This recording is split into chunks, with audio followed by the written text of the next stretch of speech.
Okay, now this is a piece of wet oak, guys.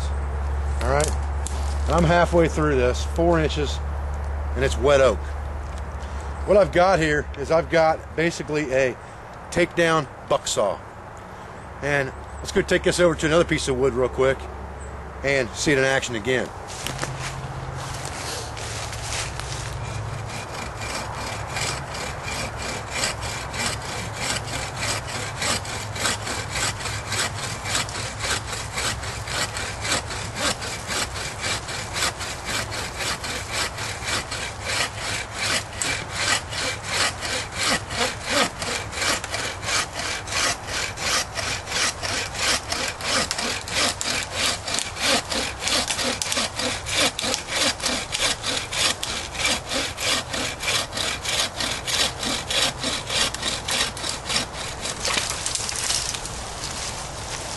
Okay, another nice heavy-duty piece of oak right there, about 3 inches in diameter. Afternoon, guys. Dave Canterbury at the Pathfinder School. What we're going to do today, footage that you saw at the beginning of this video, was a handmade quickie takedown BuckSaw. Okay, I'm going to show you how to make this today to keep in your kit. This thing was made for less than $10. It's a very good item to have in your kit. It comes in very handy when you don't want to exert the energy of an axe, or you're just cutting down quick saplings and things like that. These things come in real handy. I'm going to show you how to make one of these in about 15 minutes, and most of the stuff can be found around the woods and in your house to make it with, other than a couple components you'll have to buy at some place like Lowe's, and we showed that on video today. So let's talk about how this BuckSaw is made. Let me take it apart real quick for you, and that will enable me to show you easier how it's constructed.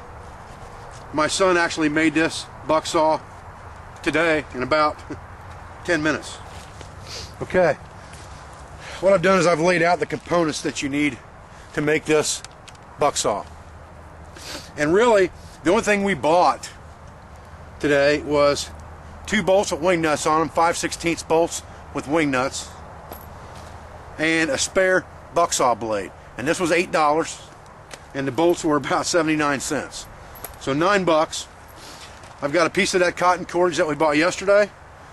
I've got 2 pieces of wood right out of my personal space. This one's a piece of sycamore. This is a piece of bush honeysuckle. Both of these are would-be hand drills that did not work, so we're just going to reuse them.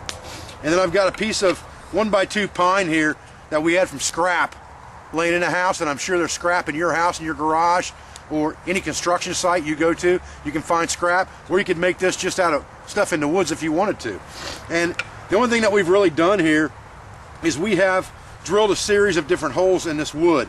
We drilled 2 holes at the bottom, one on each board, for our bolt.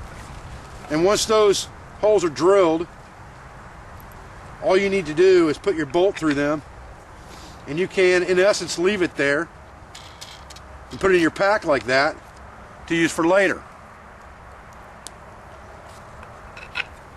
You will then have to drill 4 more holes in these 2 pieces of wood, and you will drill 2 of your holes either at the top or a little ways down, depending on where you want your rope. In this case, we have put them about 3/4 of the way up, and we put some at the top too, just so we'd have adjustment if we wanted it. And then you'll just put your rope, your piece of rope, right through that,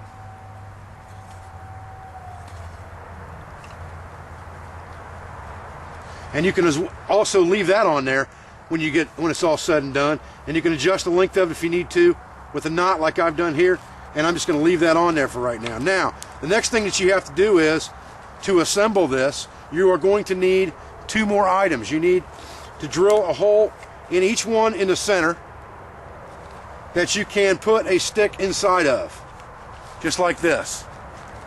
And then you will need 1 stick to tighten or twist your cordage. And this one's actually a little bit too long. I just didn't bother cutting it off. So what you'll do when you get this into the woods, and you pull it out of your backpack, you will take your blade and put the 2 holes on your screws and bolt it down. At this point, it does not have to be bolted down completely tight. Now, I chose to use regular flathead screws on the back side of this because I knew that most people carry slotted tools like multi-tools, knife blades, and things like that. So if you really needed to tighten them for something extraordinarily, you could do it with that. But you can pretty much get away with doing this by hand.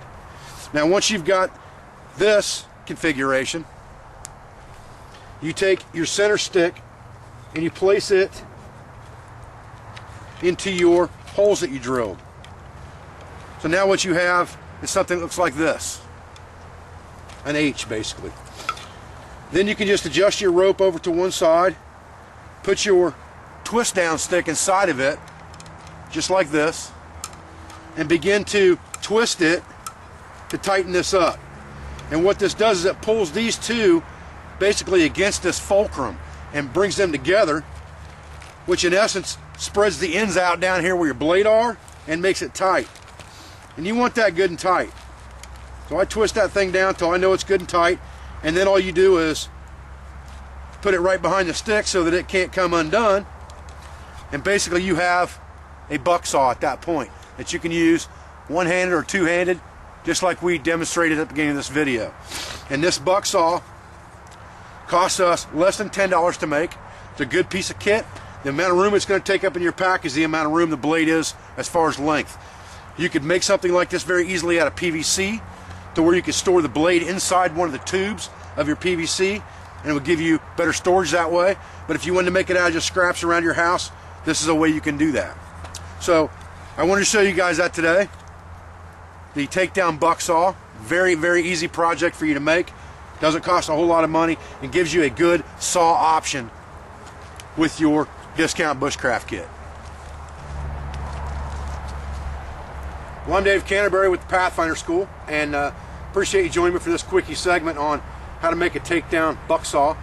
Very handy piece of kit, very inexpensive and easy to make. A very good upgrade to a common man's kit, and I would urge you to make one of these for yourself. I appreciate you joining me for this video. I appreciate your views and I appreciate your support. I'm Dave Canterbury with the Pathfinder School, and I thank you very much.